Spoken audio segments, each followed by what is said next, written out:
Difficult decisions loom with regards to the starting rotation and the active roster. We'll tell you what's in store for the Redlegs coming up on today's Locked On Reds. You are Locked On Reds, your daily Cincinnati Reds podcast, part of the Locked On Podcast Network, your team every day. You are Locked On Reds. Thank you so much for joining us here today. My name is Jeff Carr, and I am alongside Steve Offenbaker. We are lifelong Cincinnati Reds fans that have turned an addiction into information for you. I want to thank you for taking time out of your day to listen to us talk some Reds with you. We encourage you, if you're listening, hit us up on Twitter, or if you're watching, drop down in our comments section and give us your thoughts, because talking Reds is what we do, and we want to talk Reds with you. Locked On Reds is part of the Locked On Podcast Network. We are your team every day. And if you listen every day, let us know you're an everydayer down in the comments section. Shout out to those of you who are everydayers, as you guys know what a roller coaster it's been here recently. Been a lot of fun. Of course, the Reds didn't quite get the sweep complete, but they still won the series with the Dodgers. And we're going to talk about the pitching situation that it's kind of developed over the last couple of days and what the Reds need to do with that. Plus, there are a lot of roster decisions looming for guys who are coming back from injury, and one important prospect that is basically making it impossible to leave him in AAA.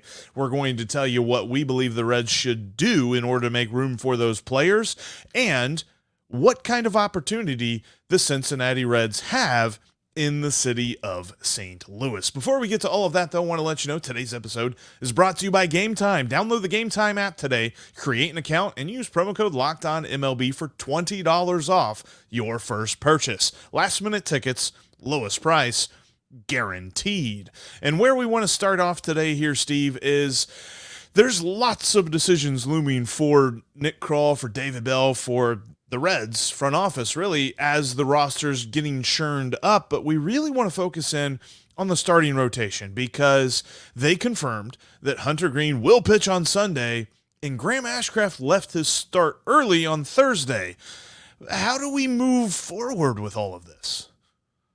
Well, we talked about this a little bit yesterday, right, Jeff? The easy answer is one of the extra guys in the rotation and right now should go to the bullpen. Now, of course, that all hinges on what they do with Graham Ashcraft. Graham Ashcraft, of course, downplays it. He's not injured. He's fine. He tried to gut through it. But we know how that goes with this Cincinnati Reds team. So will he be able to make his next start? I predict that he will. My guess is that he's going to remain in this rotation, that they are not going to put him on the injured list based on that comebacker that got him in the back of his calf just below the knee.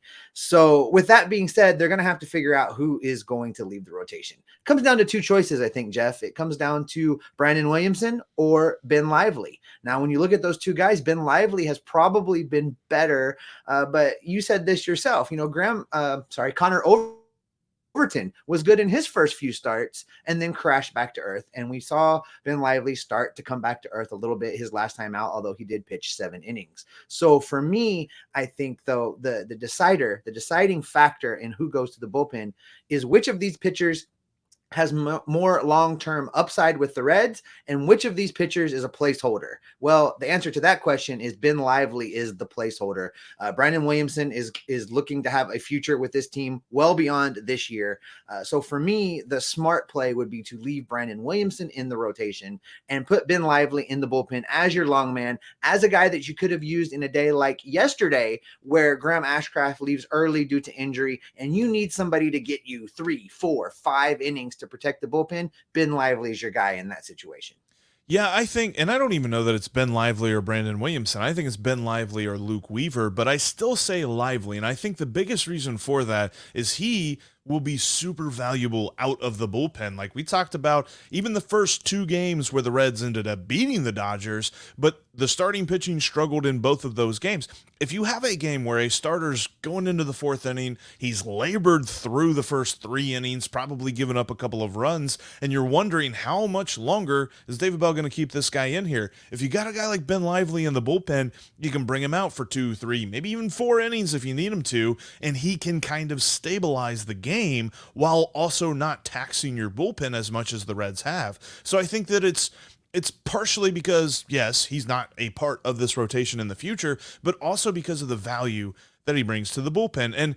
And what is prompting all of this is Graham Ashcraft's start on Thursday. His first 2 innings, he was looking much better, and I was looking forward to talking about a resurgent Graham Ashcraft, but in the 3rd inning, he took a one-hopper off the calf. I mean, it was hard hit, 105 miles an hour on the exit velocity, and he tried to pitch after that. He pitched to a couple hitters, gave up some hits, gave up some runs, and ultimately left the game after that. He was talking in the postgame as to how it felt and what he thinks moving forward. Kind of like we said, he's pretty optimistic about his prognostication. Yeah, it caught right in the meat of it, kind of up towards the backside of the knee, so that's just caused everything kind of on the backside of the knee to just lock up.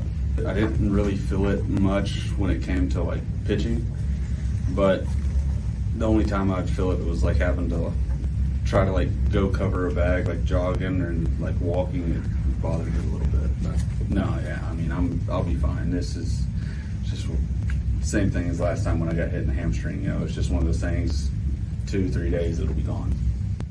He played it off super quick, so I tend to believe that he will make his next start, which is kind of where we get this. So why would you think, though, kind of going back to our discussion, why would you think that Williamson is part of this conversation?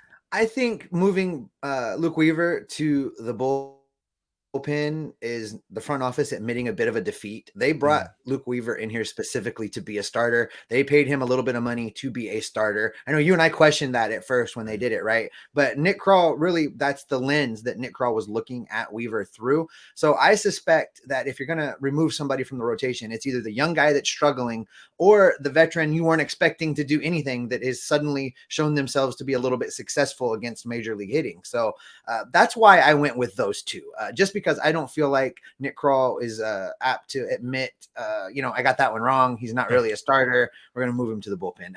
That's just speculation on my part. No one's directly asked Nick Krall about that, but that's just how I would suspect he would land on the situation. And while I'm thinking about it, you mentioned Graham Ashcraft, how he looked in those first 2 innings. And I'm with you.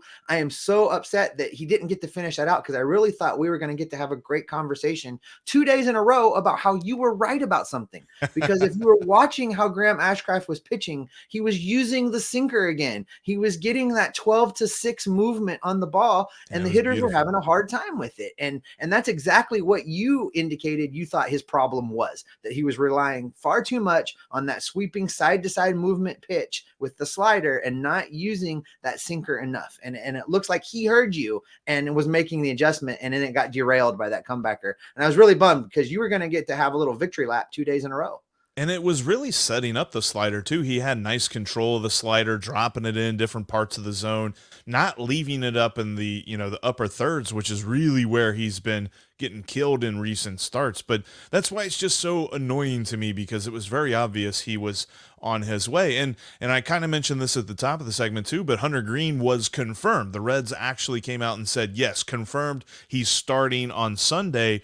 And because of that, the Reds have been carrying, they haven't put him on the IL or anything like that, so they've been carrying 6 starting pitchers, and there's a needed move for this rotation. You can't just leave it as is and continue to have a shorthanded bullpen that is overtaxed to boot. You want to bring up somebody, and we did see that Casey Legumina, we'll talk about him just here in a minute, he's going out on a rehab assignment, so hopefully the bullpen will be ready for some reinforcements coming up here soon. But ultimately, the starting rotation is going to change, and I think that Ben Lively is going to be that guy that, when we say odd man out, it makes it sound like he's getting demoted. I think it's just his role is being refined. Yeah, you're right. I think he's best suited to be that guy that the Reds need him to be. And I think ultimately that's where we will end up. Listen, the rotation isn't the only thing where tough decisions are going to need to be made. Many guys are due to return from injury, and a certain power hitting prospect with 3 initials is making it very difficult to leave him in AAA much longer. We'll tell you how the Reds should move coming up next. Today's episode is brought to you in part by Game Time. You can snag tickets without the stress when using the Game Time app. This week I've been in Cincinnati, going down to the ballpark, looking to get a good deal on tickets, and it's been so easy using the Game Time app. I go park in the garage, wander my way over to the banks, go grab some tacos, and then while the server is bringing me my check, I jump on the Game Time app and I buy cheap tickets at well below what everybody else paid and make my way over to the ballpark. It's just that easy. All you got to do is download the Game Time app, create an account, and then use the promo code LOCKEDONMLB, and that's going to get you $20 off your first purchase. Terms apply. Again, you just have to create an account and redeem the code LOCKEDONMLB to save $20 off your first purchase, and you're already going to be saving tons. I've been getting tickets in great sections behind the dugout, in great sections at Great American Ballpark for well over half off what everybody else paid to get there. What a deal. And then you get $20 off on top of that. Again, just download the Game Time app, use the promo code LOCKEDONMLB, and get $20 off your first purchase. Last minute tickets, lowest prices guaranteed. The Reds open a series with the evil St. Louis Cardinals tonight. First pitch is at 8:15 p.m. Eastern Time. Ben Lively toes the rubber tonight for the Redlegs, taking on Jordan Montgomery. You can catch every pitch of the Reds' hometown broadcast with SiriusXM on the SXM app. Just download the SXM app and search the word Reds. Thanks so much for always making Locked On Reds your first listen every day. On our next show, we are going to break down what happened in the opening of the Reds Cardinals series and hopefully talk about a few moves that are going to be made for Saturday's game. We'll get you all set for that. All right, Jeff, difficult decisions loom. That's really the nicest way we can put this. There are a lot of guys getting ready to come back in the next few weeks from injury, and it's really going to force Nick Kral's hand more than anybody else in the organization. I think the pressure is on him to get this right because he's going to have to make a lot of moves that answer a lot of hard questions, and I really think that's where we start with this. You know, we look at the guys that are going to be coming back and the hard questions that are associated with bringing that guy get back. We heard on yesterday's broadcast, TJ Friedl is ready to go. He ran the bases at full speed. He had no issues with doing that. So for the Friday night game down in St. Louis tonight, Friedl is once again going to be asked to take live batting practice. He's going to be asked to run the bases. He's going to be asked to go 100% full go. If he has no issues, no setbacks with that, he will be activated for Saturday's game. That means a hard question for Nick Krall is how to make room for him immediately. There's a couple options here, Jeff. He could send TJ Hopkins back down to AAA. TJ Hopkins been overshadowed really by all that's gone on between Ellie De La Cruz being called up and the success that Matt McLain's had in recent days. But Hopkins has not played poorly. He's done fairly well in the limited amount of chances that he's gotten. Some other moves that Krall can make in this situation, hard questions to answer, Jeff. Jose Barrero to AAA, Kevin Newman to AAA. What do you think the direction for Nick Krall will be to get TJ Friedl back on the roster? I think it's really between two guys. I don't think TJ Hopkins is on the chopping block for this. I think this is where we start to ask, is Jose Barrero about to go down to AAA? We thought that he was probably going to be the corresponding move whenever Ellie De La Cruz was called up or you know, one of those moves like that, but there were IL stints that opened up spots. So I think that here is probably where we see Barrero go down. For me, it's either Jose Barrero or it's Stuart Fairchild. As much as I love Stuart Fairchild, I haven't quite seen the consistency I was hoping to see. Obviously, we saw some great performances in September last year, and he's had a couple of games this year where he's done all right, but it's few and far between. It's not every day. There's a lot of times where it just kind of seems like he's just up there and he's an easy out for some guys. So I don't necessarily know that Stuart Fairchild is it for the future. I'm not sure what I know about TJ Hopkins here. I want to see more from him. I think that when TJ Friedl returns, we should see either Fairchild or Barrero move down. It was nice, though, because we saw him during the celebration of the two walk-offs at the beginning of the Dodgers series. So it was just like, oh, yeah, TJ Friedl. Kind of forgot about him. Happy to see him return to the Reds lineup this weekend. You're probably correct. I included Kevin Newman in there simply because he has an option that they could send him down easily. But, you know, I think I agree with the direction you're going there. Whatever the move is, it's going to be somebody that's getting the majority of their playing time right now in the outfield in order to make room for TJ Friedl. So Stuart Fairchild or Jose Barrero, probably your most likely choices. The next guy soon to be back from injury, we think, could be Wil Myers. Last we heard, he's fully recovered from his kidney stones that initially sidelined him. He also suffered a shoulder sprain. Last time Wil Myers talked to the media, he had indicated that any day right about now, he would be looking to start a rehab assignment. So we're probably talking a week to 2 weeks away from him returning. Here's the hard question that I associate with Wil Myers when we talk about him coming to the active roster. That hard question, Jeff, is should he come to the active roster? Given what we've seen from him, given how he's performed, and given the things that are happening in Cincinnati right now, is it time to consider just simply releasing Wil Myers? I think there's two answers to this, because should they consider it? Yes, they should consider it. Will they do it? No. And I'm going to use the same reason that you used for Luke Weaver. They're not ready to take an L on that $9.5 million that they gave him. I think what's going to happen here is whoever doesn't get sent down for TJ Friedl will get sent down for Wil Myers, especially because you will be making a righty for a righty swap there. I think that there's still part of Wil Myers that I think he can still return from this and maybe be that power hitter that we thought he could be. And if you're talking about adding a guy like that into a power-hitting, left-handed pitching lineup, then this really could be pretty interesting to see if because he's going to hit probably 6th, maybe even 7th in the lineup now. No longer will we be thinking of him as the number 4 or the number 5 guy, because those spots are taken. I think really there's going to be at least a little bit more of a chance, especially if he can have a hot month of June and as we move into July and the trade deadline.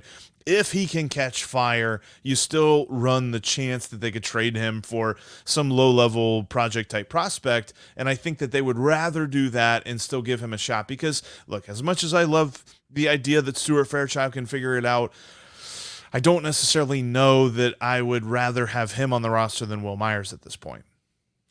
All right, this brings us to the one you and I have been waiting for a long time. Joseph Daniel Votto has about 2 weeks to go on this rehab assignment before a decision has to be made. There's no doubt in my mind that when he says, hey, I'm ready, he's coming to the active roster. The question is, how do you get him here? Here's the move that I think the Reds are going to use to put Joey Votto back on the roster, because not only are they going to have to get him back on the 26-man, they're going to have to get him back on the 40-man roster as well. He was transferred to the 60-day injured list to make room. So I believe this will be where the Reds finally cut Curt Casali and abandon fully the 3-catcher setup in order to restore Joey Votto to both the 40-man and the 26-man and active roster, get him back in Cincinnati and get him playing games.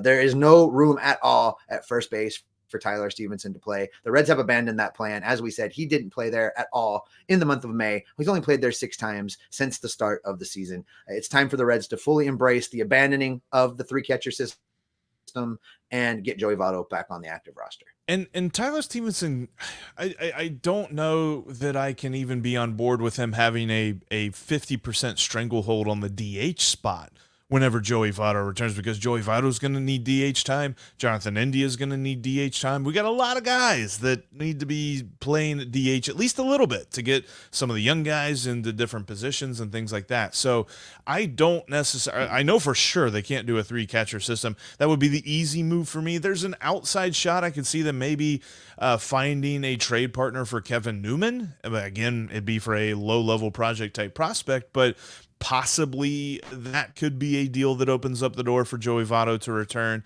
But it's going to be one of those two things. I don't think that we're looking at anything else that's super surprising. We're not going to see, they're definitely not sending down any of the prospects at this point because, or any of the rookie sensations. They're no longer prospects when they come up to the majors and they start killing it. But when they're not going to send down any one of those guys, it's going to be Curt Casali or a dark horse. Probably I give it a less than 2% chance of happening, them trading Kevin Newman. All right, Jeff. Now, after we've done all of those things and activated all of those guys, the Reds make all of these moves, and still we haven't addressed the elephant in the room. And that is a guy with 3 letters. It tells you all you need to know, CES. Yeah. He cannot be left to languish much longer at AAA. I don't know what else he needs to do in order to earn a call-up. I suspect he could be on the Reds active roster as early as the next homestand. How in the world do you make room on both the 40-man and the 26-man active roster? I believe he's not on the 40-man. Correct me if I'm wrong on that. But how do you make room for CES when you still got to do all of these other things? And who do you send down to free up the playing time? I think he is on the 40-man, actually. I should look that up to confirm. But I think this might actually be where they cut Wil Myers, because you could see a scenario where they call him up, they give him like a week or two, and if he's still doing what he's been doing, because he does that weird thing where he stands on the edge of the batter's box, leaves wide open the far half of the plate from him. And I can see a scenario where the Reds say, you know what, we gave it some time, it's not working, cut him, call up CES. Because I think that really when you're looking at some of the other roster spots and some of the other players that fill in, CES for one of the other outfielders, one of the young, like if you're sending down TJ Hopkins for CES, you're sending down somebody to replace a guy that's not going to replace him. Like CES isn't playing in the corner outfield as much as it would be like a kind of a pipe dream, because that would be kind of interesting to see if they could get him in there. But I think that he's going to be first base, third base, DH. That's really where he's going to fit in. So you could make the argument there that Wil Myers is a natural 1-for-1 swap there. But I think that when we see CES on the roster, like, okay, let's say this simple thought process for everything that I just rambled about. CES is not going to be on the roster at the same time that Wil Myers is. Okay, fair point. I also think by the time we reach this point in the exercise, I don't think Kevin Newman will be here any longer. However, it is that they have to move on from him, I think he will go as well, because he's been playing first base. He's been playing a little bit of third base. They've tried to squeeze him in a few times at second base, but once all of these other guys are here, there simply isn't room for all of these guys to play all of those positions. And if you're going to have to move on from somebody, it's a guy you're not counting on to be around here for very long, and that's Kevin Newman. No, I 100% agree. And I think that it's just showing you that Nick Krall's about to be real busy. And this is the part that's really going to be interesting, because there are guys that absolutely have to be here. Can't wait to see how he decides that. But you know, Steve, coming up this weekend, the Reds have a glorious opportunity in St. Louis. And we'll tell you why coming up next. This episode is brought to you in part by Bird Dogs. Bird Dogs are the most comfortable pair of shorts I own. And when you're talking about comfort and convenience, there is no better pair of shorts, because you can literally wear them anywhere. You can feel comfortable in them exercising, whether you even get the liner and you jump in the pool, and then you can go on a date right after you jump in the pool. Of course, you dry off first. I would probably recommend that. But if you want to look good in all situations, get yourself some Bird Dogs. They've got some amazing shorts today. Go to birddogs.com/LockedOnMLB and use the promo code LockedOnMLB for a free tumbler with every purchase. Bird Dogs are going to give you comfort and convenience in a pair of shorts that you've never felt before. Go to birddogs.com/LockedOnMLB and use the promo code LockedOnMLB for a free tumbler with your purchase today. The Reds and Cardinals get going at 8:15 p.m. Eastern time tonight. This is the Reds' first trip to the Gateway City this season. You can catch every pitch of the Reds' hometown broadcast with SiriusXM on the SXM app. Just search Reds. And you can follow the podcast on all of your favorite podcasting platforms, including right here on YouTube. If you are not already subscribed, first of all, thanks for checking out the show. Make sure you do hit subscribe and you click that bell to get notified when we've got new content for you. Also, in between episodes, you can follow us on Twitter. You can follow me at Jeff Carr with 3 Fs. You can follow Steve at S. Offenbaker with 2 Fs. And you can follow the show at Locked On Reds. All right, Steve, big opportunity this weekend, and I felt like I said that before last weekend whenever the Brewers were in town, but this is a big opportunity. The Cardinals are languishing. The Cardinals have had a bad season, and they haven't yet started to turn it around. There was like this winning streak that they had before they came to Great American Ballpark a couple of weeks ago that everybody was starting to think, okay, this is the Cardinals figuring it out. We'll see them start to make a play for the top of the division. Ain't happened. In fact, since the Reds saw the Cardinals last, they're 3-8. Time for the Reds to kick a kid while he's down. Absolutely. And listen, under David Bell's leadership, the Reds are 14-22 at Busch Stadium, 12-19, whatever the heck. You know what? I wonder, just as an aside, do they keep naming it Busch Stadium because they don't think their fans are smart enough to learn a new name? Is that what is? And by all means, go ahead and clip this, send it over to JD, let him run with it, because I really think that's the problem down in St. Louis, just as an aside. But listen, I'm excited about the opportunity that the Reds have going into this series, Jeff, because we're going to get some questions answered. We're going to find out if Hunter Greene is okay. We're going to find out if TJ Friedl automatically jumps back into this lineup and becomes Captain Chaos once again. We're going to find out what the implications of that are with all of the new talent that's been infused into this lineup while Friedl's been out. I'm really looking forward to it because we still have not seen the best version of this Reds lineup yet. And with every one of these guys coming back and every one of these changes, we get a little bit closer to seeing if it is really within the realm of possibility that the Reds can go storming into the lead in the National League Central. And what better place to do it against a team than we really want to just kick the snot out of anyway. Right, and this will also be the first series on the road for Elly De La Cruz, and the best fans in baseball are going to be wanting to see him get out as much as possible, and I can't wait for him to disappoint them as he hits the ball all over the yard down there. But also, you talk about the lineup and not seeing the best form of that just yet. I'm looking forward to seeing that pitching improve, whether it's Hunter Greene or seeing the second start from Andrew Abbott. How does he follow up that amazing debut? Ben Lively is still scheduled to start. He's scheduled to start tonight against Jordan Montgomery. So can he bounce back from a rough outing his last time out? Because the St. Louis lineup poses an interesting opportunity. Usually we would say, oh boy, we are worried about how the Reds pitchers are going to handle this lineup. But as of these last 11 games that I told you that they're struggling in, they've not done so much. They've scored 5 runs one time. Every other game, the other 10 games they've played, they've scored under 4 runs, and they've gotten shut out once and scored 1 run twice.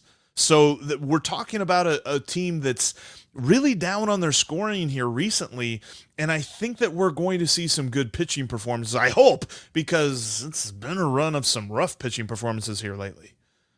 Absolutely. And when you're talking about the Cardinals lineup, look, I know that Goldschmidt is, had some problems, but I never count him out. He's Right.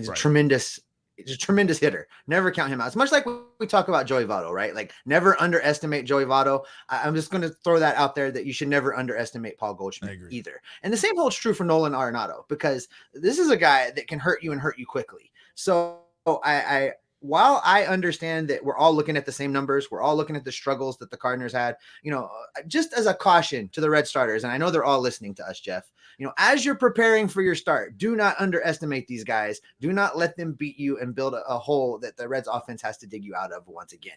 Because while they may be not on their usual tears, they're still very, very, very dangerous. Yeah, and they've got a lot of questions in their lineup as well, outside of Arenado and Goldschmidt. And I know Goldschmidt really killed us at Great American, but Nolan Arenado was kind of disappearing there. They've kind of flipped these last 11 games, and Nolan Arenado seems to be riding the ship a little bit. But outside of those guys, like, if you can neutralize these two guys, I believe you neutralize their lineup. Like, the guys that a lot of folks thought were really going to break out haven't done so. Like, Lars Nootbaar is fine. He's not amazing like some people thought he was going to be. Still has an amazing name, but not necessarily getting there on the box score. Then you also have Dylan Carlson, who I don't even think he's in the majors anymore. I haven't seen a whole lot about him here recently. You remember when he was called up around Jonathan India time, everybody's like, oh, Dylan Carlson is obviously the rookie of the year. And Jonathan India was just like, not so fast, my friend. But you also look at a lot of different stuff about this pitching staff. Their bullpen has really struggled as well. Ryan Helsley is not the automatic save machine that I think St. Louis was thinking he might be. And Jordan Hicks out of the rotation, the Reds are going to miss him because he started in the final game in Texas. I'm curious to see, because the Reds are facing the older contingent of the Cardinals starting rotation, because they've got Jordan Montgomery, who he's not super old, but he hadn't pitched all that well this season. You got Miles Michaelis, who's getting up there, although he's figured some things out here recently, pitched pretty well in that final game against the Reds. And then you have the 925-year-old Adam Wainwright on Sunday, who hasn't had a great season either. So can this lineup continue its hot run here recently? I know that we just got shut out by the Dodgers, but could this be another weekend where we're just like, man, if this lineup scores and if they get any pitching whatsoever, they could win this division.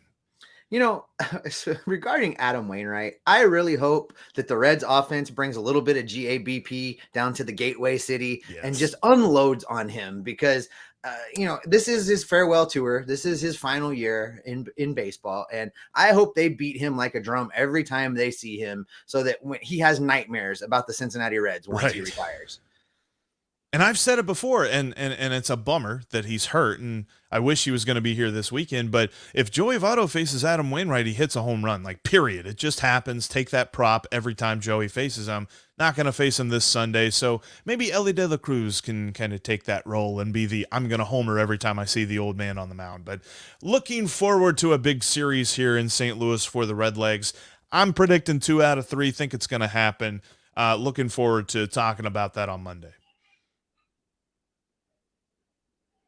But you know what, Steve, before we get out of here, let's remind everybody that you can catch the Reds hometown broadcast on the SiriusXM app. Just search Reds on the SXM app. And that's going to wrap us up for this edition of Locked On Reds. Thanks as always for making us your first listen every day. Every dayers on Monday, come celebrate with us, as I'm sure we'll be talking about a Reds series. I know I'm talking a lot of crap, and there's a lot of people that are just like, Jeff, you're going to jinx it. I'm not jinxing it. I feel really good about this, and I know that the Cardinals are like shaking in the boots right now because they don't want to see it happen. Let's talk about it on Monday. Make sure you join us. Because why, Steve? Because we're going to continue to monitor these transactions, listen to the rumors, gather up all the information about what the Redlegs are doing, and report back right here to keep you locked on Reds every single day. Hashtag the Cardinals fans aren't smart enough to learn a new name. Best fans in baseball.